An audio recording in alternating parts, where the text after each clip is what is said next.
You ever seen a ghost? Been abducted? Heard your name whispered from the other room when you're all alone? No, you say? Me either. But if you're like me, you're still fascinated by the paranormal. It seems everyone else has had an experience, and you want to believe it all. So why doesn't it happen to us? What does it all mean? How does it work? Is any of it real? Welcome to Paranorm Girl, a show that will attempt to answer these questions by taking the paranormal completely apart in search of proof. I'm not a blind believer, nor a hardened skeptic. I'm just looking for answers, and willing to accept what I find. What's spooky with you? The Hat Man in the Field. This was about 10 to 15 years ago. I was about 14 years old. I was sober and had never heard of shadow people before. At the top of my street are dense woods and a single path to an open field where we would ride dirt bikes. I'm on a dirt bike and my older brother and his friend are walking my dog. They decide to go home, but I wanted to do another lap around the field. By the time I finish my first lap, they are out of sight. So I go to do another lap, and as I come to the far side across from the path out, I notice this dark silhouette at the tree line and instantly get chills, and the hairs are standing on edge. It felt like minutes, but I probably only sat there staring for a few seconds. This thing is blacker than black, like Vanta black. The shadows cast by trees and bushes were not even close to this. I'm scared shitless because I know I am looking at something paranormal. I thought about ditching the bike and booking it through the woods home because it was literally standing at the edge of the path leading out. I was in fight or flight mode and figured I can't fight a ghost, so I decided to ride as fast as I could and did not look back. The scariest part was knowing that to get out of there, I had to go literally feet from it. This thing was 7 to 9 feet tall, but I figured it couldn't grab me if I went fast. Never saw it again, but I never go in the woods alone. And I never had sleep paralysis, so never experienced the evil ones. It didn't give off an evil vibe like it wanted to harm me, but it did not give off a good vibe either. It was just observing. I was scared because I never experienced the paranormal before, but now I wish I would see it so I can try to understand it. I feel like it wanted me to see it because other shadow people stories I've read not involving sleep paralysis, they always vanish or dart away, but this thing just stood motionless. Maybe it was shocked I basically went right at it. What I cannot understand is why this thing had a top hat on. My question for everyone is, why is this thing trying to mimic 19th century attire? Or did we try to mimic it?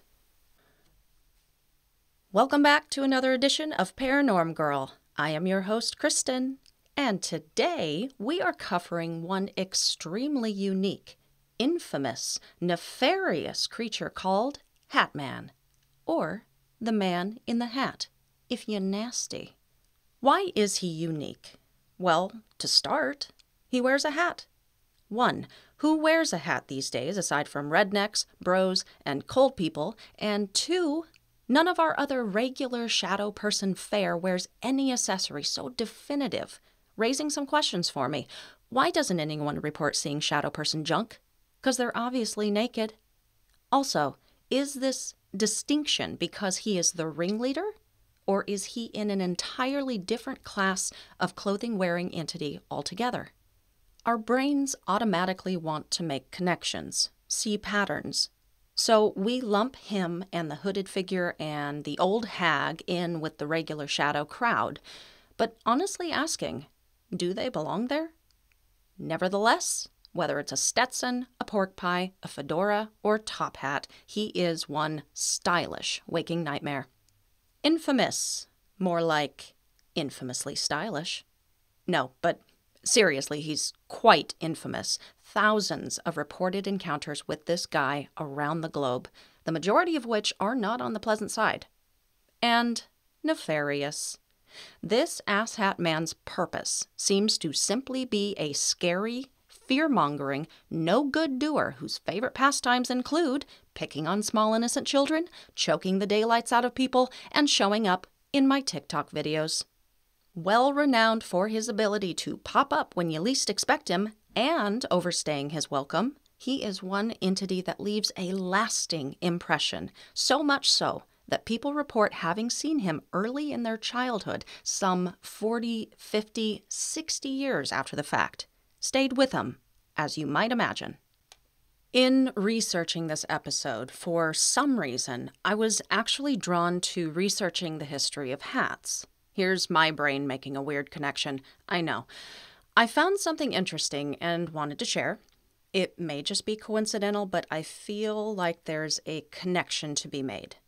In an online article titled History of Men's Hats on the Love to Know website, scrolling down to the Rise of Hats in the West header, we see the first hat to make itself well known in Western culture would be the top hat. The French-designed hat caused an outrage in London in the 1790s. To quote the website, quoting the Mayfair Gazette, this hat frightened people, made children cry, and dogs bark. The site goes on to say that John Hetherington, the London haberdasher who dared to wear it, was arrested and charged with inciting the breach of the peace. Even despite its rough start, the top hat would later be adopted by men of high class and distinction. It's an interesting connection to me that the hat man is often also referred to as the top hat man, as many encounters detail him as wearing such accoutrement. And after reading this information, a silly thought occurred to me.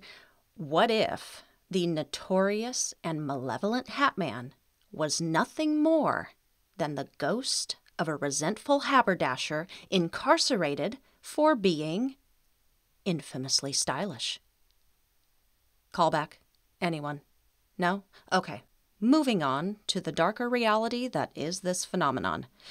The Hat Man, by my count, has no origin story. He just seemingly came from nowhere and only became a thing around the birth of the internet, though, just as with shadow figures, people have reported their encounters with him dating back a little further than that. That just really seemed to be the time of reveal for a lot of these paranormal phenomena. But as far as his non-history goes, all we've really got to go on with this guy is in the here and now, as I'm not going to try to weave some connection to the entities we've already discussed in the history and lore segment in this episode. So, is he just an urban legend born only out of the 20th century, or is he a real, manifestable entity you should fear and watch out for and has actually been around since the dawn of civilization? He could very well have been with us all along, even stemming from the old legends of the demon Alu. And if he has been around all this time, perhaps he was just going along, minding his own terrifying business when he woke up one day and was like, you know what would really put me on the map? What would really instill fear in the masses? A hat. That Freddy Krueger guy was really onto something there. And boom, Hat Man emerges from seemingly nowhere. Call it a gut feeling, but I doubt that to be the case. On one hand, that would mean that these entities themselves were paying attention to our pop culture. There are so many issues with this idea, including being incredibly ego-driven. We humans are so capable of basing another's existence around our own. So when we're talking about things like shadow people, the afterlife and ghosts, demonic activities, stuff like that, we tend to squeeze it all through the lens of our reality, our sense of time, our beliefs and motivations and religions. So to say, oh, the Hat Man, if we're saying he's a specific self-aware entity, is sitting around keeping tabs on our horror movies or our news of the day and then making the distinct decision to put on a hat one day in order to reap the fear-driving benefits, I know this is a paranormal-based show, but I find it a little far-fetched. And on the other hand, why just a hat? Are there not much scarier ways he could present himself? If he was paying attention and basing his appearance off of our pop culture, where is his gun? Or machete? Or vampire teeth. Why isn't he a zombie-like creature a la 28 Days Later? There's a connection to be made here, and maybe I'm not the person for the job. All I can think is that his presentation and even emergence into our collective awareness must come down to the idea of basic fear, primal fear. What do we fear most as human beings? Authority, not having control of a situation, the dark, intruders or strangers, our own demise or the threat of it, being stalked like we're prey or being attacked when we are most vulnerable. I would say definitively that most of the reported encounters with the Hat Man embodies these aspects. It could very well explain why people everywhere are having this same waking nightmare. The themes, for the most part, are the same.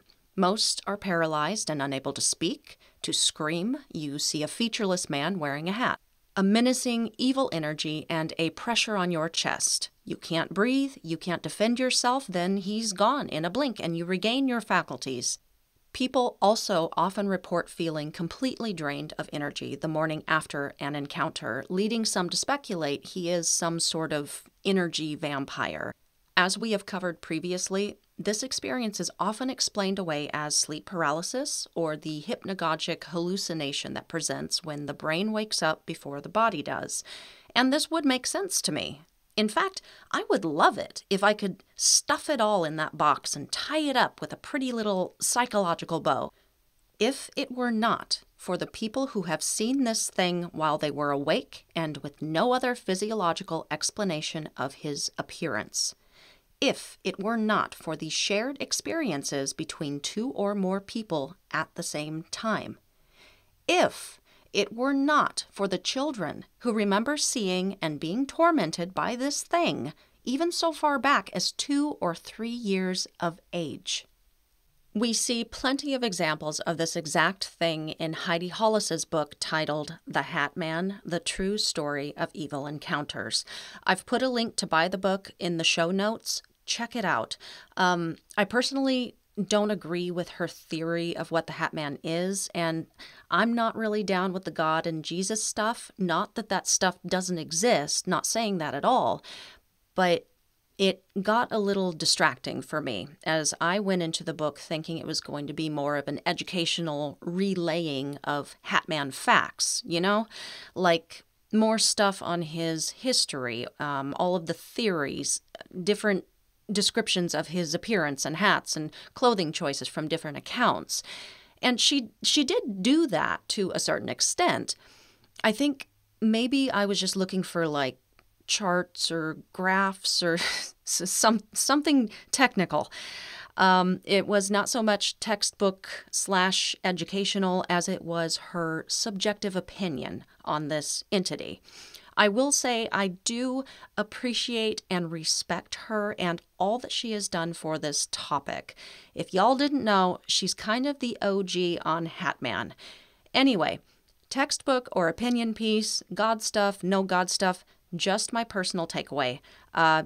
But do still check out the book. It's an interesting read. She is a funny lady, and the emails that she relays throughout from people who have written her are pretty astounding and run the gamut with people claiming to have had this experience. The Hat Man is often linked or associated with hostile environments. Some people think that he has some sort of connection to traumatic events or chaotic times in our lives, such as illnesses, deaths of family or friends, job losses, accidents, and the sort, either showing up as a precursor or right afterwards. And during these various encounters, even if he doesn't physically do anything to harm or hurt, just his very presence has been described as evil, dark and foreboding, evoking hopelessness, despair, and dread. Some examples of this can be found in Jason Offutt's book, Darkness Walks. One is where a woman specified that it was during a very depression-riddled time in her life that she first encountered this being. Another account stated when he was 11, he had been diagnosed with a brain tumor and was going through radiation when he had his first encounter. He had a slightly rougher introduction as he felt himself pushed to the ground and held down. When he looked up, he could see a tall shadow in a fedora disappear around the corner at the end of his hallway. Interestingly enough, this fellow would go on to have many more shadow person encounters from that point on throughout his life. And, of course, I have questions. Does the Hat Man cause these horrible events in one's life? Is he just drawn to that negative sort of energy, like it's a beacon? Or could he actually serve as a warning? Kind of hard to answer until we finally conclude for ourselves what these things and he actually are. By most accounts, he is evil and so are his intentions. He means you no goodwill and, as I said, has been called an energy vampire, sapping you dry through your fear. Except, there are good stories too. Didn't see that one coming, did ya? Though few and far between, or perhaps just less reported, the memory of this guy putting off a kind and nice vibe do exist. I'd be interested to hear more of these. I've noticed online for these types of accounts, other users fairly quickly jump in to shut that sort of talk down, which I cannot stand. I would love to hear in detail what a kinder, lighter Hat Man encounter looks like. And just in general for paranormal encounters, when someone is trying to explain what happened to them, I think we should let them. They may have experienced something different. They felt what they felt.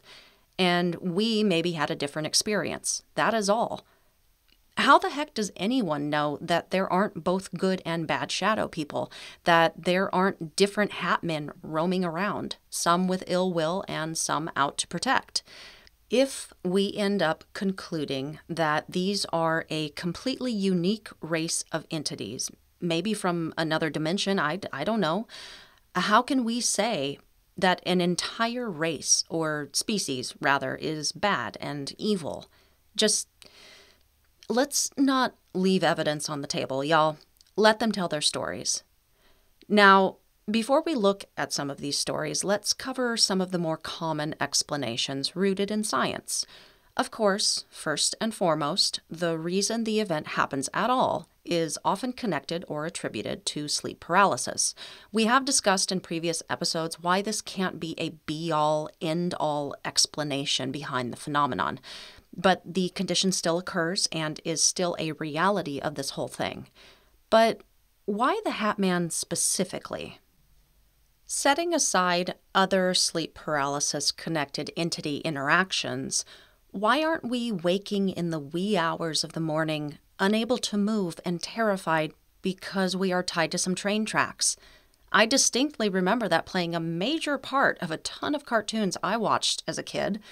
I can't have been the only one. If some illogical fear was ingrained in our psyche from childhood, that should be rattling around in there somewhere. Or why isn't the room filled with lava and there's a lava monster lurking somewhere gonna get ya?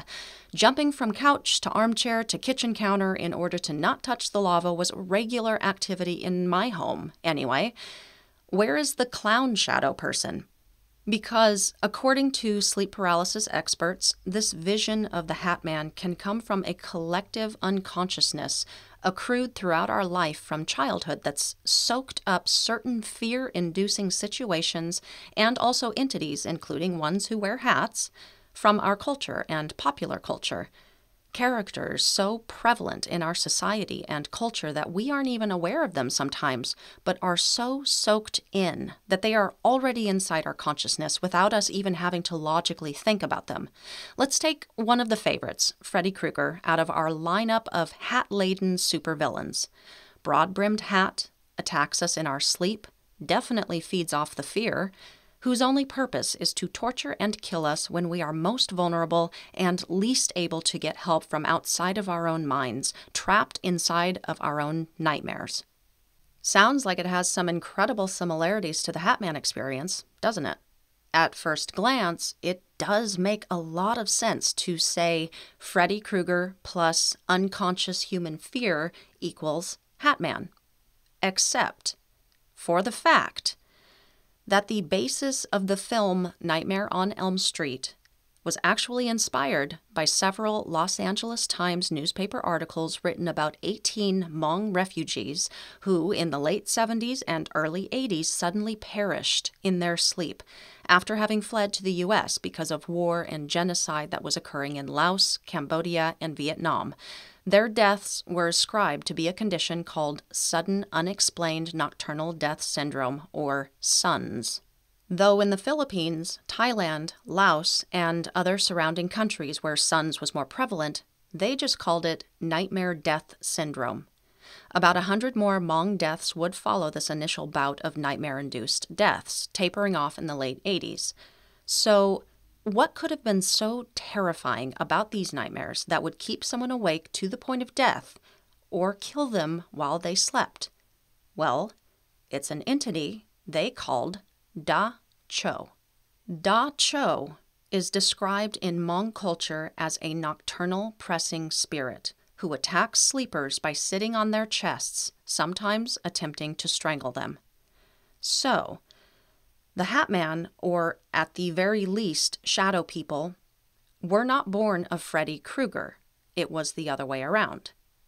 While researchers have theorized SUNS deaths are caused by Brugada syndrome, which is a genetic condition common in people of Southeast Asian descent, some in the Hmong culture believe the nightmare-inducing entity Da Cho to be responsible for the sudden death of the sleeper.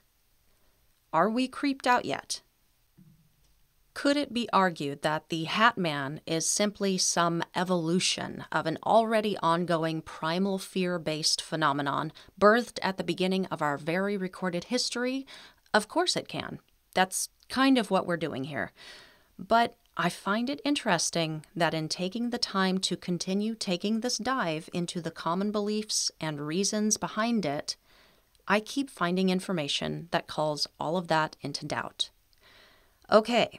Another scientific, psychological explanation behind the Hat Man is us. And part of this next section is going to be just me speculating and theorizing here based on different sources I've read, so forgive me if I sound like an idiot. What if we are the reason that the Hat Man, and I do mean specifically the Hat Man, exists? Our minds, how we think and relay information. Let me ask you something. Have you ever played the telephone game? For anyone living under a rock in the last 40 years or so, I'll quickly describe it. A group of people sit in a circle and someone initiates by whispering a sentence or phrase into the ear of someone sitting next to them, who in turn whispers it into the ear of the next person. The phrase makes its way all the way around the circle till it reaches the starting point where it is revealed as something completely and stupidly different. And you laugh and laugh and laugh. See, just like experiences with the Hat Man. No, not really, actually. But the concept I'm proposing is the taking of an initial idea or concept or event and hearing it over and over, talking about it, interpreting it to the best of our ability, thinking about it. Over the course of time, it's going to change. Is it possible that we have taken a very real, albeit less terrifying entity and turned it into the Hat Man? Don't think so? It's already happened in our lifetime, guys. Ever hear of Slender Man? This entity was created on June 10th, 2009 as an entry for an online Photoshop contest. With just the right amount of talent to create two very eerie and convincing photographs and the backstory behind the photo evidence, add in a little text on the entity itself and tie it to just the right name, Slender Man was born. Entirely fiction, but not for everyone, unfortunately. Eric Knudsen, Slender Man's creator, was inspired to create the figure from many creature references from already popular and mainstream movies and books, such as Zach Parsons' The Insidious Beast and Stephen King's The Mist. He also pulled from stories of shadow people and Mothman sightings and various video games.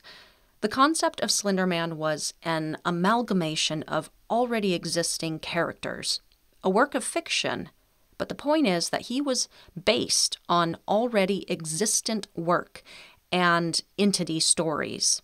Stories based on something that came before, I'm sure, and so on to the original source, whatever that may be. But the image and story of Slender Man turned out to be so powerful that some started to blur the line between fiction and reality. For whatever reason, some people began to entertain the idea that he might be a very real entity, including a couple of little girls in Wisconsin who stabbed a classmate of theirs because it was their sincere belief that, 1, committing the murder would be the first step in becoming proxies for Slender Man, but also, 2, both girls stated that they were afraid Slender Man would kill their families if they didn't do it. Now, fortunately, their classmate did survive, and both girls were arrested, charged, and diagnosed with mental illnesses. Now, we know that the Slender Man is not a real entity, of course, but we can see how very real his existence was to these young girls. See what a sincere belief in him can do. And how that can all be born out of an evolution of a character pulled and created from other characters who came before. The point I'm trying to make in support of a psychological standpoint is this idea of we the people, through a massive game of telephone, building upon the stories told over the centuries, might be responsible for this current existence of Hat Man. So, ultimately, he's a complete figment of our psyche, but we believe so vehemently that he is real that we see him anyway. I think there might be a few thousand people who believe they have had an actual encounter with him who may disagree with this assessment. I think we'll go ahead and look at some of these people's accounts before wrapping up the show today. But before heading into the final segment here, I wanted to speak to something. This one was hard, you guys. It's strange. I've heard about this entity so much, read so many stories. I've watched the documentaries. I've listened to the podcast episodes, all because I wanted to do it justice. Not him, per se, but him as a topic. I don't think he can be overdone, at least not yet. It's not like we're going to get bored with him here. I can't imagine a time when the Hat Man won't be absolutely fascinating to think and theorize about. But I really didn't give much thought to how hard it was going to be to cover someone or something so iconic. It was important to me to give accurate information, but I kept feeling pulled to put my own flavor on it, and maybe that's how his evolution occurs. But I still wanted to cover him, because ultimately he's a mystery, and don't we all love a good mystery? I kept having this thought, though, as I was going through the research. Maybe the answer to what he is lies in his motivation. What does he want? What is it that he really wants? And this must be the actor in me speaking. What does the character want? It's so easy and always has been to slap a blanket label of evil onto something that we don't understand and say that they feed off of fear, that that's all they want. So easy to do that. But every good actor knows that when you're playing a villain, the worst possible thing you can do is act like you're a villain, to play evil. Because it's just not believable that you would go to such horrible lengths for whatever it is that you're after. Because even the most villainous character believes they are right and good. No one is evil for the sake of being evil. That just doesn't exist. So I don't know if it's the actor in me. I've always been deeply empathetic towards others. Always been able to put myself in another's shoes. Sometimes to my disadvantage. But after thinking a lot about this Hat Man motivation, and after reading the few less negative encounters I could find, I'm just not so sure that it's all about the fear. Something is making me think it goes deeper than that. My instinct tells me otherwise. So, let's go ahead and get to the last segment of this episode. As we look at these encounters as an exercise, keep an open mind and reserve judgment, and maybe we can glean for ourselves what it might be that he is actually after. One of the emailed stories in Heidi Hollis's book, The Hat Man, The True Story of Evil Encounters, comes from the email's author retelling an event that had happened to a friend of his. His friend had been driving late at night and happens to look up in the rearview mirror and sees a figure in a hat sitting in the back seat. He slams on the brakes and, once stopped, turns to get a look, only to find nothing there. Apparently, though, slamming on his brakes might have actually saved this guy's life, as, come to find out, not 10 feet more and he would have crashed right into a tree that had fallen across the road. We already heard that the Hat Man can show up in people's lives when there is chaos or traumatic events present. Whether or not he's there as a warning or just there to watch the fun, that is a part of this whole thing that people can't seem to agree with.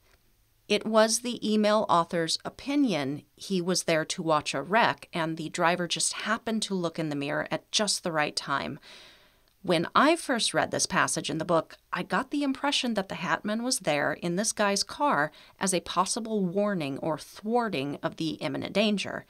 If the Hat Man had only been there to watch this guy get squished like a sardine in a tin can and could foresee that fate, then he had to have also been able to foresee and know that the guy would look up.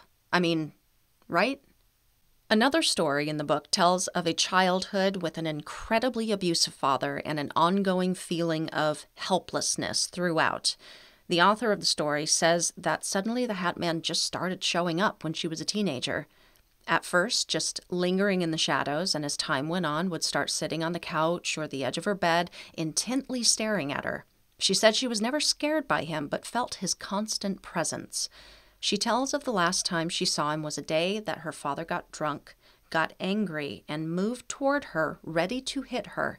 Suddenly, she says the Hat Man appeared from nowhere and threw her dad backwards over a couch, and then disappeared. She finished by saying she hadn't seen him since. It's stories like these that can cause some confusion and even arguments within the paranormal community. I think for the most part, since encounters that are generally written about this entity lean more towards the negative side of things, most people are going to agree with authors and experts like Heidi Hollis in thinking that these types of stories can't just be taken at face value, that there must be some darker agenda lurking beneath the surface, such as in the case of the following. A woman in Jason Offutt's book, Darkness Walks, woke up to a man wearing a hat sitting at the side of her bed, watching her.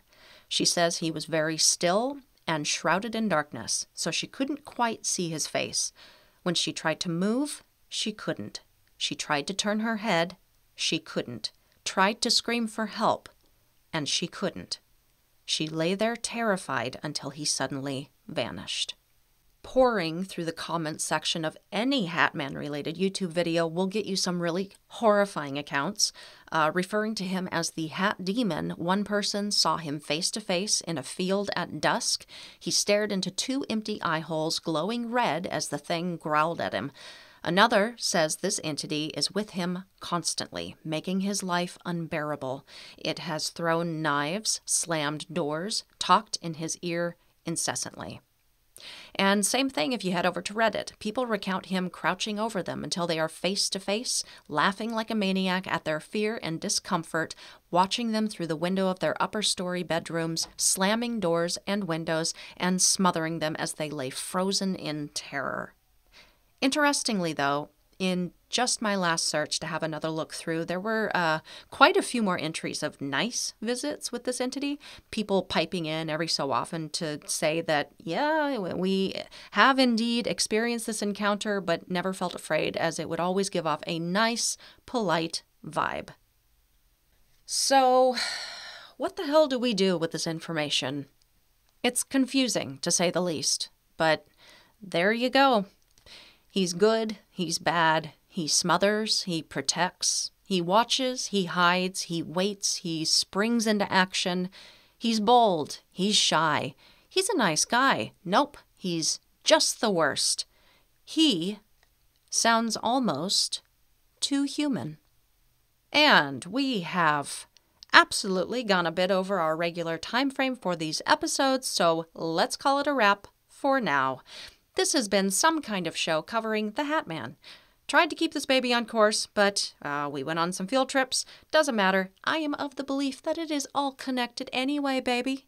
Next time, we're going to cover shadow animals and other shadow beings. Not sure what that means, as I haven't yet taken the dive into that particular research, but at the onset, sounds like it's going to be fun, and I'm sure it will be as perfectly flawless as all of the episodes have been thus far. If you have had your own shadowy encounter and would like to share and have it read on this here podcast, shoot me a message at paranormgirlpod@gmail.com. Even if it is unshadow person related, shoot it over anyway. There is a place and a home for it all on this show. And if you want to keep this particular convo going, reach out. You can find me in most of the places, such as Facebook, Twitter, Instagram, all at paranormgirlpod. Links for those in the show notes. Speaking of notes, here's a final one. As I have said before, things aren't always so black and white. Things aren't always as they seem at first glance. Perhaps, and I suspect as much, we've been looking at the Hat Man all wrong. So far, he has been far too nebulous to provide any real definition as to who he is or what he is after. We can't even say at this point whether he's good or evil, whether he is against us or for us, whether he is real or a product of our own minds. Each individual who has either had the pleasure or displeasure of experiencing him firsthand can at least speak to that, basing it off of what happened and how he made them feel. But if you're like myself, peering from the outside in, what are we to do with all of the information that's been presented? Consider this for a moment. The electromagnetic spectrum is infinite. The human eye is only able to see one small portion of it, visible light, 380 to 700 nanometers. Those are the wavelengths we are able to see. Imagine how much on a spectrum of wavelengths that has no end that we are not seeing, going on around us right now, the colors that exist that we will never experience, or the sounds we hear only between 20 hertz to 20 kilohertz. That is the range of frequencies we are able to pick up. Certain whales hear something we can't. Your pet cat hears something you don't. So we know sound exists beyond our own perception, but it is our very perception that limits us. Love, gravity, dreams. These are things we know exist. They are real. Though we cannot see them with our eyes, touch them with our fingers, we know they are real things. So why is it so out of the question to imagine there might really be something going on here? And as a skeptical believer, I'm asking this of myself too. I guess that's what keeps me on this quest for more information, because nothing seems to be able to convince me whether a Hat Man can or simply cannot exist. As someone who has never experienced it firsthand, never seen him standing at the end of my bed in the middle of the night, never felt the constant studious stare or presence, I can't say he is real. But then again, maybe he's just on another wavelength altogether, which makes me suspect he could be. I think if he exists, it's outside of our regular perceptions. And if he cannot be seen in the visible light, maybe we'll find him somewhere in the dark. So stay safe, keep that nightlight on, and sleep with one eye open.